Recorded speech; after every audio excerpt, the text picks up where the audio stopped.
Mehandipur Balaji, India's most terrifying temple. Before we begin, what you're about to hear isn't fiction. This isn't a movie. These screams are real. These people are real. And what happens inside this temple will change how you see the world forever.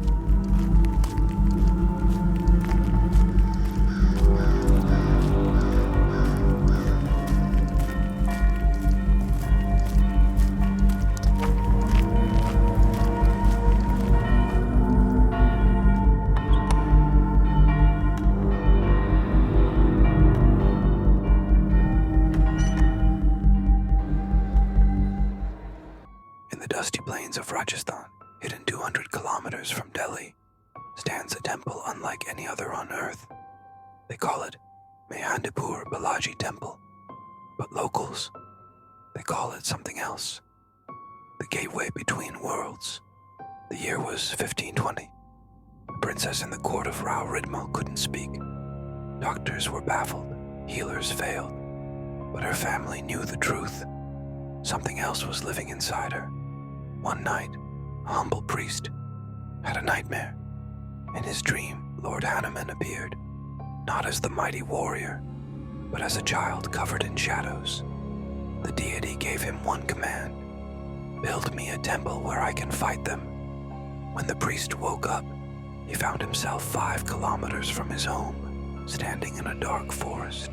He had been sleepwalking, and beneath his feet was an ancient peepal tree with reversed handprints burned into its bark. That tree still stands inside the temple today. And those handprints, they've never faded. They say the prints belong to something that tried to escape, but couldn't.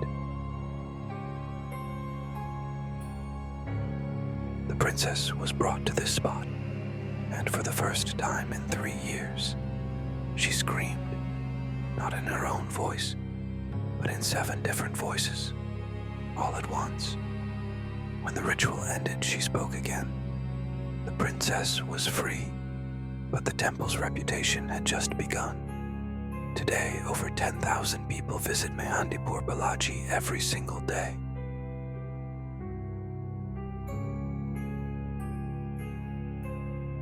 But these aren't regular pilgrims. These are people with nowhere else to go. People who've tried everything.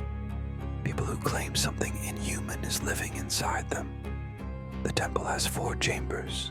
The first 2 house idols of Lord Hanuman and Bhairav. Normal enough.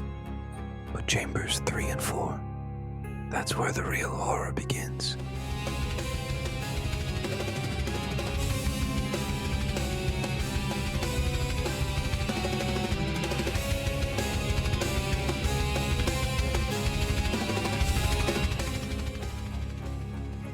You see, this temple doesn't just worship gods.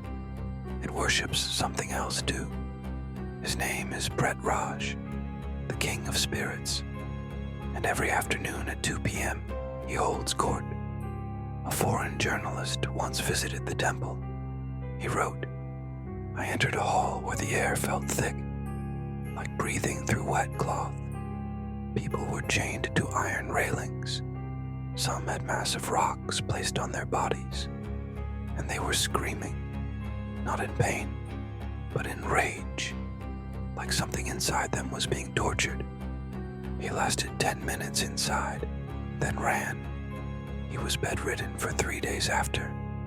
Visitors report seeing women banging their heads against walls without bleeding, children hanging from ceiling beams, laughing, adults pouring boiling water over themselves and feeling nothing.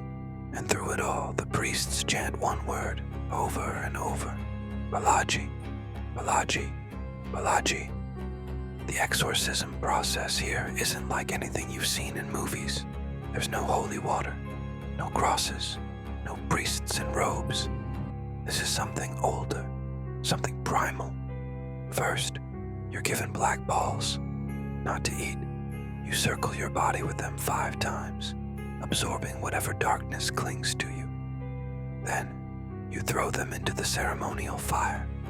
The smoke doesn't rise. It spreads, like it's searching for something. Next comes the arti, the prayer ceremony. But here's where it gets disturbing.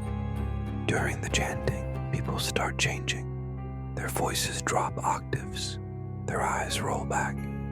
Some speak in languages they've never learned, ancient dialects that haven't been spoken for centuries. In extreme cases, possessed individuals are chained to railings or have heavy stones placed on their chests, not as punishment, as restraint.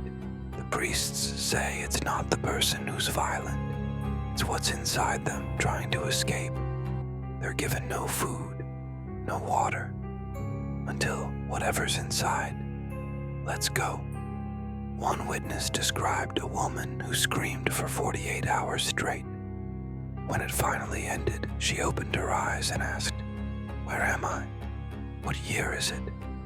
She had no memory of the last 6 months. Now, if you're thinking of visiting, and thousands do, there are rules. Break them at your own risk. Rule number 1. Never look back when leaving the temple. Not at the chambers, not at the entrance. Locals believe the spirits follow those who turn around, and once they follow you, they don't stop. Rule number 2. Never take the prasad home. Eat it there or throw it in the fire. Taking it with you means taking something else with you. Rule number 3. No photographs, no videos, no recordings. Cameras malfunction, batteries drain, and in the few that work, people see things that weren't there. Shadows moving on their own, faces watching. But the most terrifying rule is the one they don't tell tourists. Never visit alone. Because if something follows you out, someone needs to notice. Someone needs to see that you're not acting like yourself anymore. A man visited in 2023. When he returned home to Delhi, his wife said he seemed different. He'd stare at walls for hours. On the 7th day, he spoke, but it wasn't his voice. "You brought me here," it said. "Now I'm staying." His family brought him back to Mehandipur. He's still there. Scientists have tried to explain this place. In 2013, a team from Germany, the Netherlands, AIMS Delhi and Delhi University launched an investigation. They brought psychiatrists and neurologists. They ran tests for mental illness, epilepsy, mass hysteria. Some patients could be diagnosed, but others, no explanation. Brain scans showed normal activity, no trauma, no disorders. Yet they spoke in voices that weren't their own, displayed a strength beyond human limits, knew things they couldn't possibly know. One researcher said, "We came to debunk this place. We left with more questions than answers. There are things here that don't fit our understanding of the mind or reality." Believers say the temple sits on a convergence point, a crack in reality, where the barrier between worlds is thin, where things that shouldn't exist do. The priests don't advertise. They don't seek fame. They only say, "If you need help, come. If you don't believe, stay away." This place isn't for tourism. It's for survival. Mehandipur Balaji Temple stands as a reminder that some places in this world operate under different rules, where faith and fear become the same thing, where the line between divine intervention and demonic presence blurs completely. 10,000 people walk through those chambers every day. Some leave lighter, some leave changed, and some never really leave at all. If you found this disturbing, wait until you hear what we have next. In our next story, we travel to Germany, 1976, to the case of Anneliese Michel, a young woman who underwent 67 exorcisms in 10 months. 42 sessions were recorded on tape. And what